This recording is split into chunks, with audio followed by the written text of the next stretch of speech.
China opens the longest ever sea bridge. The longest sea crossing bridge globally has been under construction for 9 years. The bridge's official opening ceremony, which took place in Zhuhai on July 1st, was attended by Chinese President Xi Jinping and the presidents of Hong Kong and Macau. Let's see more about the longest sea crossing bridge in China, but before that, be sure to subscribe to the channel so that you can see more exciting videos. Let's get started. With a total length of 55 kilometers, including its access roads, the bridge connects Hong Kong to the Chinese territory of Macau. It also connects Hong Kong to the Chinese city of Zhuhai, which is located on the Chinese mainland. The bridge, which is expected to cost around $20 billion, is an integral part of China's plan for the Greater Bay Area. Officials say that many people have died while working on the project because of safety concerns raised during construction. A 7-kilometer portion of the bridge converts into an underwater tunnel in one section, allowing ships to pass beneath it and airplanes to take off from the nearby Hong Kong International Airport to reach their respective destinations. Approximately 400,000 tons of steel were required for the project, which is about 8 times the amount of steel needed for constructing the Sydney Harbour Bridge. The building is held up by pillars set into the seafloor, cables hanging from massive towers, and 2 artificial islands. What's so special about this bridge? In total, 400,000 tons of steel were used in its construction, enough to create 60 Eiffel Towers. It was built with earthquakes and typhoons as its primary concerns. The Pearl River Delta is approximately 30 kilometers long, with the sea dividing it in 2. The middle part dips into an underground tunnel between 2 built islands to allow ships to pass through. This section is 6.7 kilometers long. Besides that, motorways, viaducts, and underground land tunnels connect Zhuhai and Hong Kong to the central bridge, which connects the 2 cities. Why has it been built? The project is part of China's efforts to establish a Greater Bay Area, which will include Hong Kong and Macau, the 9 other cities in southern China, and other parts of the world, including the United States. There are around 68 million people who live in the region at the current time. In the past, traveling between Zhuhai and Hong Kong may have taken 4 hours. However, the new bridge decreases travel time to 30 minutes, saving both time and money for visitors. Can anyone drive across the bridge? No. Those who desire to cross the bridge must first get special permits allocated according to a quota system before doing so. In addition, all automobiles will be subject to a toll charge. Because the bridge is not served by public transportation, private shuttle buses will be operating along the route to accommodate travelers. There is no rail connection in this area.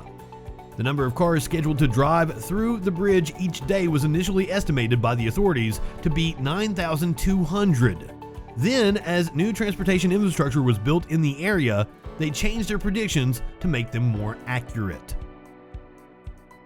What are people saying about it? A significant amount of negative feedback has been received on the project. Several local media outlets have referred to it as the Bridge of Death. The death toll on the Hong Kong side has reached 9, while officials have confirmed to BBC News that 9 workers lost their lives and another 275 were injured while constructing the bridge. Hong Kong officials have previously blamed the high death toll on a lack of labor.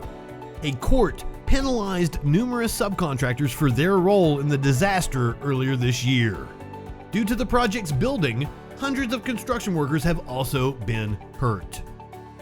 Fierce criticism. When it comes to the bridge idea, there is a lot of opposition in Hong Kong, where locals do not want or need more robust connections to either Macau or Zhuhai. There are concerns that the city will become overwhelmed with visitors from mainland China if the bridge is built. Visitor arrivals in Hong Kong totaled 56.7 million people in 2016, compared to 37.6 million in the United Kingdom, a much larger country. Conservatives think it will be used to tighten Beijing's control over the city, which has a semi-democratic legislature and an independent court system and has held several large rallies in recent years. Following objections about the project's secrecy, officials have announced that the world's longest sea bridge, which will connect Hong Kong, Macau, and the Chinese mainland, will open to traffic on October 24th, 2018. There are no visible transit connections since they have been concealed. To put it another way, they are not visible. Even though it is visible from a distance, the bridge is breathtaking. According to Claudia Mo, a senator from California who spoke to CNN earlier this year, you can see it from the plane as you fly into Hong Kong, and it is amazing. In a way analogous to an umbilical cord, the bridge ties Hong Kong and China together. It signifies that you have been reconnected to your roots in the motherland once again.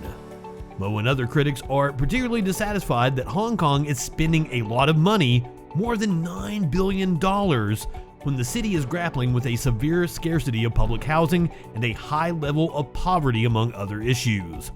Hong Kong has to contribute to a significant portion of the bridge's construction, but we won't see any benefit from it, Mo added. Is it fitted with yawn cams? According to local news reports, drivers on the bridge who show signs of falling asleep will be kept on the lookout by unique cameras. According to the report, a driver who yawns 3 times while driving will be reported to the authorities. The South China Morning Post says that there will be anti-terror police patrols around the bridge and that 48 high-definition surveillance cameras will be set up at regular intervals along the bridge to help stop terrorist attacks. Additionally, cars will be obliged to switch to the other side of the road they are currently traveling when they reach the intersection.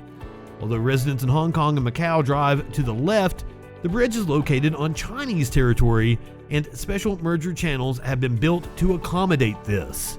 Concerns have also been expressed about the project's potential impact on the environment. Environmentalists believe that the project may have had a significant negative impact on marine life. They think the project has harmed the Chinese white dolphin, which is on the edge of extinction due to overfishing and pollution.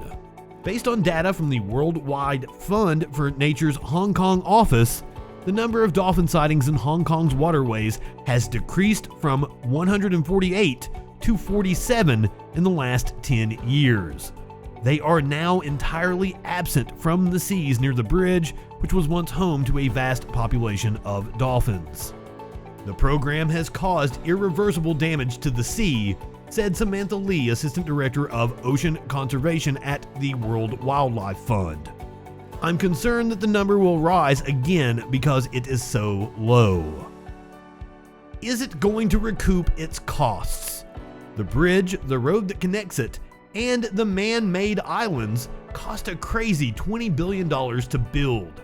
The main bridge alone cost $6.92 billion. However, one Hong Kong politician expressed skepticism about the government's claim to create up to 10 trillion won for the economy. We don't know how the bridge will stay up if not enough cars use it, Tanya Chan told BBC News in Chinese. The authors say, "We are sure that we will never get that building cost back." A BBC Chinese estimate says that the bridge's tolls will only cost about $86 million per year. In fact, the maintenance expenses on the bridge would already eat up a third of this money.